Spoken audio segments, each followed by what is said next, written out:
Hello guys, welcome back to my channel. In this video, I'm going to paint these three cute designs for Valentine's Day. They are very easy and very fast, so stick around and let's start it now. For the first one, you will need a nude base, and you can see me applying the blooming gel. You have to make sure you cover the whole tip, otherwise it won't work. I picked up sparkly red and pink on my brush and I started to spread it. You always have to wait a little bit, otherwise you will not get the effect you desired. All the time, I always say you can fix it if you don't like it. I put out a little bit of blooming gel and now I have to go over that red spot because I find it was too harsh. So I'm messing around until I'm happy enough, and once I'm happy enough, I'm going to put it in the lamp for a cure. And after you apply top coat, once you have your layer cured, because we will apply the hearts over the top coat. We really don't have to overthink this part. Simply white painting gel that works on top coat, and I just paint teeny tiny little hearts, and I'm not going to fill them because I want them to basically look like an empty heart. I want to make sure every single time I paint another heart, it's not going to look towards the same direction, because if I paint them towards the same direction, they would look a little dumb.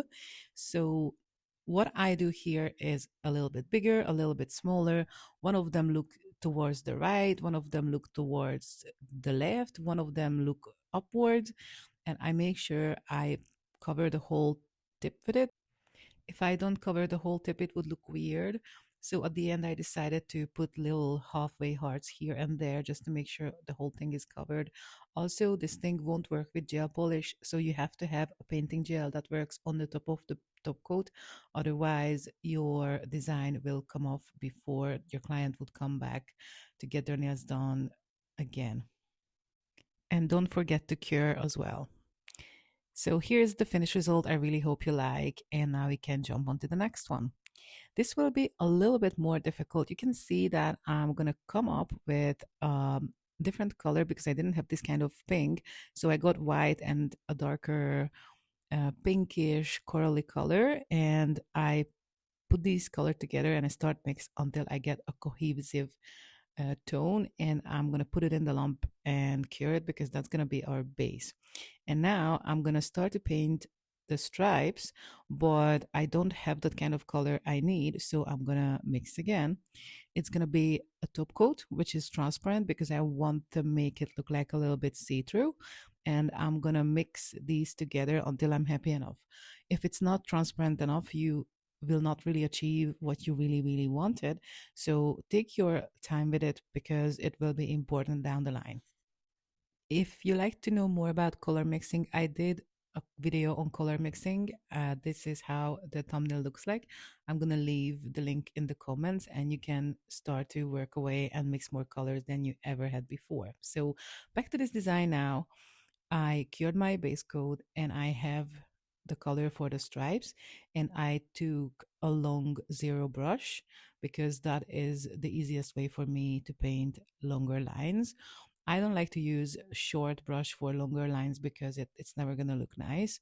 At the end, I decided to paint three of the vertical lines, and now I'm gonna, after cured, I go over and I do the cross ones. I like to move a client's hands around like this. It's not that easy, but for me, it was the easiest way to paint this design. So don't be afraid to turn your client's hands if that makes your life easier. Sometimes it is really hard to paint lines uh, the straight way. So just feel free to do it because it's never a bad thing. And once I'm happy enough with all my lines, I'm going to put this in the lamp for another cure, because the next thing will be what we are going to do, where these horizontal and vertical lines meet. They're supposed to be a little bit darker. So now I mix a darker color, which what I used is that the base coat we had, I mean the background color, I used a slightly bit darker purple and I mixed a color, and that's going to be very perfect for our little squares. The reason I'm doing this because it's going to look more nicer if I go over the cross lines and I leave a little rectangle or a square little patch with the darker because it's going to make it look like more like a checkered background. I would do the same thing on a client if somebody would ask for this, but also I don't have to worry if this whole thing is not completely perfect because after we finish with this, we're gonna put on the top coat, obviously after we cure this layer, and over the top coat, we're gonna get that white painting gel again and start to paint hearts.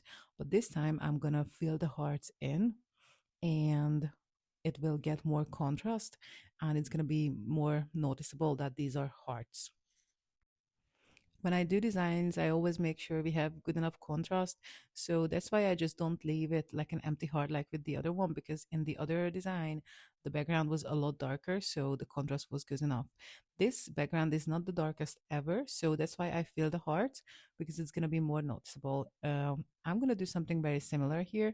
I make sure I have a bigger heart, smaller heart, medium sized heart, and I decided not to cover the whole tip this time because I want that the background gets the attention in the same time, because that's how this whole design will be cute enough with the hearts and the visible background as well.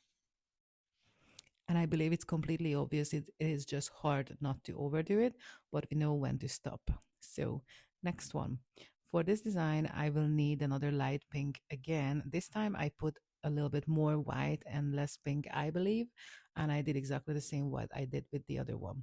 In here, I will have to come up with a darker purplish pinkish color because that's going to be the base of the heart, but it cannot be the darkest because we will need a darker shade.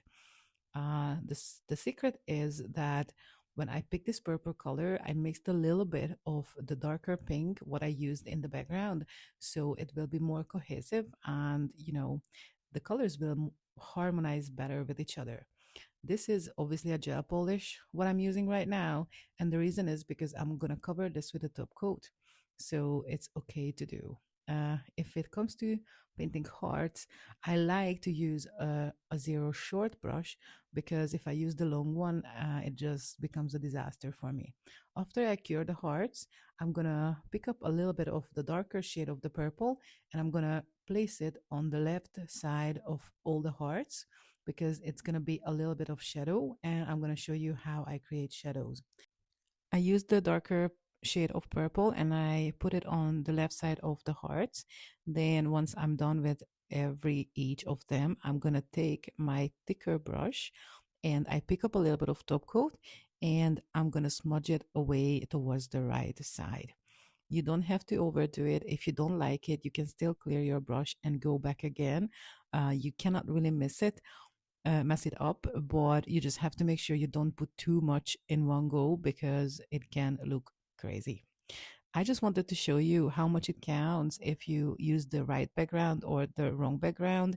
I used the nude background before I came up with this light pink, and you can tell exactly the same color of hearts, and it looked awful with the nude background. So you really need the contrast. After I'm done with the shadowing, I use the top coat, cured it in the lump, and I get my white painting gel again, and I'm gonna use a teeny tiny bit of this beautiful white paint because I'm gonna put highlights on the right side of the heart. So the highlight has to go on the other side of the heart. So you never put the highlight where you put the shadow, and that's how it's gonna look more nicer. You don't have to overdo it and it doesn't have to be thick because it would ruin the whole thing. And after that, I decided to put some teeny tiny white dots between the hearts because it makes it look more cute. So that's how the end result looks like. I really hope you like this video and see you in the next one. Bye.